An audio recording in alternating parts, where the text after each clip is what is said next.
Chers Français et chères Françaises, mes chers amis et collègues souverainistes, mes chers compatriotes de Corse et des Outre-mer, en tant que présidente des souverainistes, je fais aujourd'hui le constat, comme beaucoup, qu'il est désormais urgent que M. Attal, nommé Premier ministre et chef du gouvernement en janvier dernier par Emmanuel Macron, sur les injonctions de ses commanditaires, tous étrangers, tous anti-chrétiens, tous anti-catholiques, doit partir. En quelques mois, M. Attal a en effet apporté la preuve de son incompétence notoire et rien n'évoluera sous sa gouvernance. Ni le cap politique, ni le logiciel politique, ni notre sécurité collective, ni même notre redressement national. Son bougisme, son jeunisme et son LGBTisme assumé ne sont nullement des gages de compétence. Ces discours, qui ne sont que des éléments de langage opaques, cyniques et technocratiques, ne trompent désormais personne et surtout pas l'opinion publique. Avec 6 millions de fonctionnaires, la bureaucratie, la gabégie et le délire normatif s'amplifient chaque jour un peu plus en France. Quant à la crise économique, sociale, financière, éducative, culturelle, sécuritaire, diplomatique et migratoire, dans laquelle s'enfonce la France depuis 2017, elle va s'accroître si M. Attal reste Premier ministre. L'attentat terroriste que Moscou a vécu le 22 mars dernier nous a toutes et tous bouleversés et entraîné à Paris la relevée du plan Vigipirate à son seuil maximal. Il est donc parfaitement irréaliste et parfaitement irresponsable de maintenir les Jeux Olympiques de Paris cet été, qui coûteront d'ailleurs 5 milliards d'euros aux contribuables parisiens, car les risques d'un nouvel attentat terroriste ne sont pas à écarter. Des Jeux Olympiques organisés sans joie et sous escorte policière n'ont strictement aucun intérêt. Nous, les souverainistes français, refusons que des policiers venus d'autres pays européens viennent sécuriser les Jeux Olympiques de Paris cet été. Les Jeux Olympiques de Paris, ainsi que sa cérémonie, doivent être annulés urgemment. La sécurisation des athlètes, des organisateurs, du public, des Parisiens et même de la ville de Paris ne peut être assurée par le gouvernement Attal, qui est parfaitement incompétent sur les questions sécuritaires et sur les questions migratoires. Quant à la Seine, horriblement polluée et boueuse, elle est conçue pour le paysage et pour la navigation et reste totalement impropre à la baignade. Enfin, le scandale des rémunérations des membres du comité d'organisation des JO, 300 000 € en plus de leur salaire mensuel, démontre que les JO de Paris sont avant tout une vaste escroquerie financière. Le gouvernement Attal est un gouvernement d'amateurs, de pieds nickelés, de fraudeurs, de LGBT et de satanistes. Ce gouvernement Attal est incapable d'accueillir, comme il se doit, des athlètes venus du monde entier. Jeudi dernier, un proviseur a dû démissionner sous la menace d'une jeune islamiste voilée, scolarisée en BTS au lycée Ravel, dans le 20e arrondissement de Paris. La 5e colonne islamiste qui gangrène nos services publics, nos collèges, nos lycées, nos universités, nos banlieues, les quartiers nord de Marseille et tout le département du 9-3, où sont d'ailleurs organisés les Jeux Olympiques d'été, doit être stoppée urgemment dans son expansion, et tous les imams, les moukers, les blédards, les beurettes et toutes les miss abaya doivent retourner par bateau ou par avion chez eux en terre d'islam, sur la terre de leurs aïeux, sur la terre de leurs ancêtres, de l'autre côté de la mer Méditerranée, en Orient ou au Maghreb. Ils n'ont rien à faire chez nous en France, terre chrétienne depuis 2000 ans, et fille aînée de l'Église catholique depuis l'an 96 après Jésus-Christ, depuis le baptême de Clovis à Reims. Je me réjouis d'ailleurs, en tant que présidente des souverainistes et fervente catholique, que durant cette semaine sainte, et plus encore durant ce beau dimanche de Pâques, nos 40 000 églises fuient pleines de paroissiens enthousiastes et que tant de Français et de Françaises de tout âge retrouvent enfin le doux chemin de la prière, du catéchuménat et de la messe dominicale. Depuis Paris, je tiens à le dire très solennellement au pape François que malgré toutes les humiliations et les persécutions qu'ont subies depuis 2017 l'Église de France, tant de bons prêtres et tant d'élus catholiques, la France est en voie de rechristianisation avancée avec plus de 12 000 baptisés cette année, et je m'en réjouis comme tous les catholiques de France du fond du cœur. En tant que présidente des souverainistes et fervente catholique, j'ai besoin, vous le savez toutes et tous, pour accomplir ma mission politique, pour conquérir Matignon et pour bouter tous les satanistes hors du gouvernement, d'avoir autour de moi des évêques engagés, des prêtres engagés, des religieux engagés, des laïcs engagés et des millions de baptisés catholiques. À ceux et celles qui me demandent souvent ce qu'est la foi catholique, eh bien je leur dirais tout simplement que la foi c'est un peu comme l'amour, c'est un don, c'est une grâce et c'est une espérance, mais c'est aussi une joie mystique et une plénitude absolue. Quelle est la personnalité politique française qui est à la fois résolument attachée à la laïcité et tout en affirmant avec fierté et bonheur sa foi catholique? Eh bien, à part moi, il n'y a strictement personne. Tous les souverainistes, absolument tous, sont catholiques, puisque eux seuls défendent l'inscription des racines chrétiennes de la France dans la Constitution gaulliste de 1958. La plupart des candidats aux élections européennes, ainsi que les chefs de partis politiques français, sont soit athées, soit agnostiques, soit résolument antichrétiens, et leur viduité spirituelle, qui est lisible et visible, fait peine à voir, je vous le dis.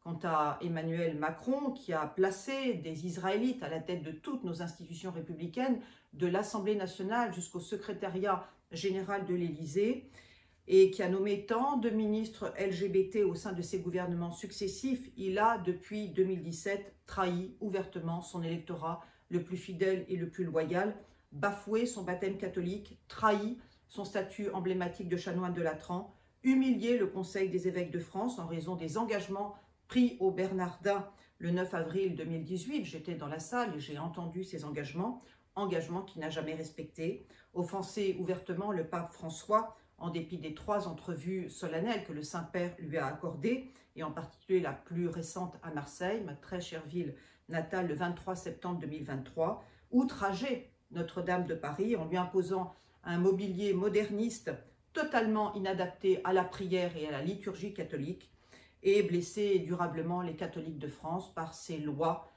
par ses décisions et par ses nominations contre nature, et pris le risque un jour très prochain d'être excommunié. Ce sera une nouvelle humiliation pour lui, pour sa famille et pour la France. Mais cette spirale infernale peut s'arrêter s'il se débarrasse de M. Attal, ce young leader LGBT sans foi, ni loi, ni moralité, formé à Davos au sein de la caste satanique des mondialistes et qui amène la France par son incompétence au bord du gouffre. Au bout d'un moment, je pense qu'il faut prendre les bonnes décisions et choisir son camp. Le camp du bien ou le camp du mal, le camp du beau ou le camp du laid, le camp du bon ou le camp du mauvais, le camp de la morale ou le camp de la moralité, le camp de l'éthique ou le camp de l'iniquité, le camp de la foi catholique ou le camp des loges maçonniques. S'il veut cesser d'être honni, voire détesté par les Français et les Françaises, il est urgent qu'Emmanuel Macron rompe définitivement avec son environnement toxique, qu'il licencie ses mauvais conseillers, qu'il limoge ses mauvais ministres, dont M. Attal, qu'il impose à ses commanditaires, tous étrangers, tous anti-chrétiens, tous anti-catholiques, tous anti-cléricaux, qui n'ont cessé de le vassaliser depuis 2017, le choix d'une première ministre souverainiste et fervente catholique, moi en l'occurrence, qui vient à lui accompagné d'un nouveau gouvernement d'union nationale et paritaire formé de 30 ministres, tous souverainistes, qu'ils soient de gauche, du centre ou de la droite, tous catholiques, tous mariés et tous hétérosexuels. Il n'y aura dans mon futur gouvernement d'union nationale et paritaire ni LGBT, ni musulmans, ni sionistes, ni francs-maçons, car nous savons toutes et tous que ces communautaristes et ces exilés sont d'abord fidèles à leur communauté d'origine et qu'ils ne servent nullement les intérêts supérieurs de la France et du peuple français. Pour renouer avec notre prospérité, notre sérénité, notre paix civile et notre rayonnement international, les 12 priorités de mon futur gouvernement souverainiste sont claires, nettes et précises. Je tiens à préciser de surcroît qu'elles plaisent au patronat et aux syndicats chrétiens. Sur le plan migratoire, je veux stopper l'immigration non européenne, qu'elle soit légale ou illégale. Je veux enclencher un programme massif de réimmigration des islamistes et des migrants en terre d'islam. Je veux supprimer la binationalité et le droit du sol, légaliser la préférence nationale pour l'accès aux logements sociaux et aux revenus sociaux, démanteler les 500 zones de non-droit gangrénées par la délinquance islamique et par le trafic de stupéfiants en privant de nationalité française tous les dealers qui seront tous arrêtés, tous emprisonnés et lourdement taxés, car la drogue, cannabis compris, bien sûr, est un poison mortel. Sur le plan financier, je veux lancer un audit des créances de la dette française qui atteint la somme exorbitante de 3 000 milliards d'euros. La Macronie a augmenté cette dette en 7 ans de 1 000 milliards d'euros. C'est tout à fait scandaleux et incompréhensible. Je veux aussi mettre fin à la loi Rothschild de 1973, qui a été d'ailleurs transposée dans le traité de Maastricht et qui nous a totalement ruinés et qui est surtout à l'origine de notre impôt confiscatoire. Rappelons que la France est le pays le plus imposé de toute l'OCDE, alors que l'État-providence est en forte déliquescence. Où va l'argent, je vous le demande? Dans quelle caisse, dans quel paradis fiscal? Je veux aussi tailler dans le maquis des 1200 agences publiques qui pèsent 20% de la masse salariale de l'État et fermer la fonction publique aux étrangers et aux binationaux. Je veux enfin que les 483 opérateurs de l'État, dont nombreux sont parfaitement inutiles, aient leur compte bancaire à l'équilibre. En ce qui concerne le millefeuille territorial, il doit être réduit à 3 échelons, communes, départements, régions, et le reste doit être entièrement dissous. Sur le plan énergétique, je veux sortir du marché européen de l'électricité afin de retrouver des prix bas et réglementés dans les domaines de l'électricité et du gaz, démanteler les 9000 éoliennes et toutes les installations agrivoltaïques, hormis bien sûr sur les toitures qui enlaidissent et dénaturent les paysages et les rivages. Je rappelle que la France représente 1% des émissions de gaz à effet de serre dans le monde. La France est donc une très bonne élève grâce à un mix énergétique, l'eau, le soleil et l'atome, particulièrement intelligent, compétitif et vertueux. Je vais bien sûr maintenir le développement des voitures thermiques, car le pétrole qui coule à flot dans de nombreux pays coûte beaucoup moins cher que l'électricité. Sur le plan social, je veux abroger la loi SRU d'origine communiste qui oblige les communes françaises à construire 20% de logements sociaux sur leur foncier ou sur leurs terres agricoles afin de stopper la densification urbaine de nos banlieues, de nos villes et de nos villages et surtout le racket scandaleux de l'État macronien. Je veux instaurer un moratoire temporaire sur la construction de logements neufs et investir dans la réhabilitation de l'ancien et dans la réhabilitation aussi du patrimoine culturel et religieux de la France. Pour rappel, il y a 1 million de logements vides en France et 1 million de bureaux vides en France, donc nous n'avons pas besoin de construire des logements neufs. Le départ, par ailleurs, de tous les OQTF et la légalisation de la préférence nationale pour l'accès aux logements sociaux et aux revenus sociaux auront pour conséquence une économie de 200 milliards d'euros par an pour les finances publiques. Sur la question du travail, je veux supprimer l'ensemble des charges sociales et des cotisations patronales qui pèsent sur l'ensemble des salaires privés et publics au profit du seul maintien de la CSG et de la CRDS, ce qui permettra d'avoir des fiches de paye à 5 lignes. Oui, vous m'aviez bien entendu, des fiches de paye à 5 lignes. Et ce qui permettra surtout aux entrepreneurs et aux agriculteurs de recruter avec facilité des salariés, des apprentis, des alternants, des stagiaires à prix coûtant. Je veux stopper, bien sûr, la délivrance de visas aux travailleurs islamiques afin de mettre fin à la déferlante migratoire qui nous accable. Je veux mettre en place un plan de simplification administrative autour de la réécriture complète du Code du travail qui passera de 3500 pages à 100 pages pour stopper l'embolie législative, normative et réglementaire qui démoralise les chefs d'entreprise. Enfin, sur le plan des revenus, tout salarié et fonctionnaire bénéficiera demain d'une retraite indexée sur les 25 meilleures années de sa vie professionnelle qui ne pourra être inférieure à 1 000 € net par mois. Tout salarié et fonctionnaire, hormis les policiers, les militaires, les pompiers professionnels et les danseurs de l'Opéra de Paris, qui pourront partir plus tôt, ce qui est tout à fait légitime, tous les autres partiront à l'âge légal de 62 ans, sauf s'ils souhaitent poursuivre leur carrière. Tout Français bénéficiera demain, si je suis nommé Premier ministre et chef du gouvernement, d'une carte sociale biométrique dès l'âge de 18 ans pour stopper toute fraude sociale et ce qui lui permettra le remboursement intégral de ses frais de santé. Voilà mes engagements. Sur le plan fiscal, je souhaite une baisse massive de l'impôt sur les sociétés qui passera de 33 à 25% et de l'impôt sur le revenu. Je veux supprimer tous les droits de donation et de succession pour faciliter la transmission familiale des biens, des entreprises et des exploitations agricoles à ses propres enfants. Tout Français, si je suis nommé demain Premier ministre et chef du gouvernement, pourra ainsi transmettre son patrimoine après son décès sans aucune fiscalité. Je veux mettre enfin à la poubelle le code des impôts et ses 3500 pages, puisque toutes les niches fiscales seront supprimées et qu'il ne restera que 2 impôts légaux en France, l'impôt sur les sociétés et l'impôt sur le revenu. Les 3 millions d'expatriés fiscaux pourront ainsi revenir en France. En toute quiétude, j'imposerai une amnistie fiscale complète aux expatriés français, sous réserve qu'ils veillent une contribution notable à la fondation de Notre-Dame de Paris. Sur la question du pouvoir d'achat, je veux généraliser la TVA à 5% sur l'ensemble des produits et des services, et je veux obliger tous les supermarchés à mettre en place un panier de 100 produits de première nécessité alimentaire et hygiénique à moins de 2 € le kilo.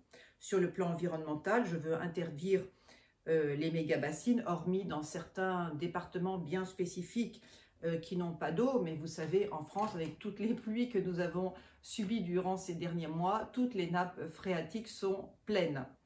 Je veux aussi mettre fin aux normes et aux taxes édifiées au nom de la transition écologique, au nom de la décarbonation énergétique et de l'urgence climatique, qui sont des concepts idéologiques parfaitement mensongers, parfaitement fallacieux, inventés par les écologistes radicaux qui n'ont que 4 obsessions mortifères: l'écologie punitive, la dénatalité française, le wokisme délétère et la décroissance économique.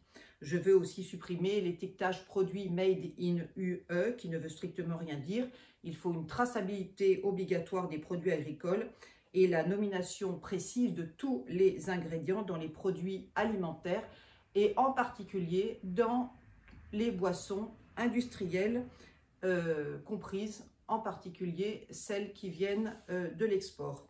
Je veux aussi te faire interdire l'importation et la commercialisation de la viande de synthèse édifiée en laboratoire et de la farine d'insectes qui sont actuellement autorisées par la Commission européenne qui, sur un certain nombre de sujets, est sans foi ni loi ni moralité. Sur le plan agricole, je veux que les accords de libre-échange imposés à la France par la Commission européenne soient suspendus. À ce jour, la Commission européenne a signé 47 accords avec 79 pays non européens qui mettent en péril notre souveraineté alimentaire et agricole et qui ne respectent aucune réciprocité. Les distorsions de concurrence doivent cesser et peut-être à terme l'OMC, car je sais que c'est un vœu d'un certain nombre de syndicats agricoles, devra sortir du marché agricole. Le pacte vert ou Green Deal voulu par Bruxelles ne doit pas être appliqué en France. La surtransposition des normes de Bruxelles et de la Commission européenne dans le droit français doit être interdite.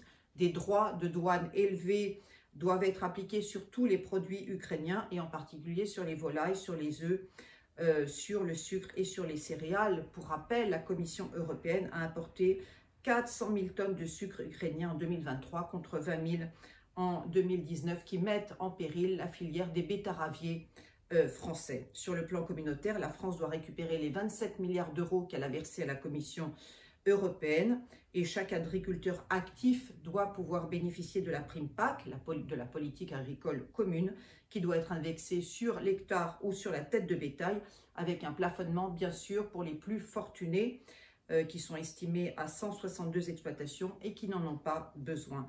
Quant à nos exportations agricoles, elles doivent être concentrées sur les produits AOC, AOP, en priorité sur nos vins et nos spiritueux, qui sont bien sûr les meilleurs du monde, mais le reste doit être réservé au marché intérieur français.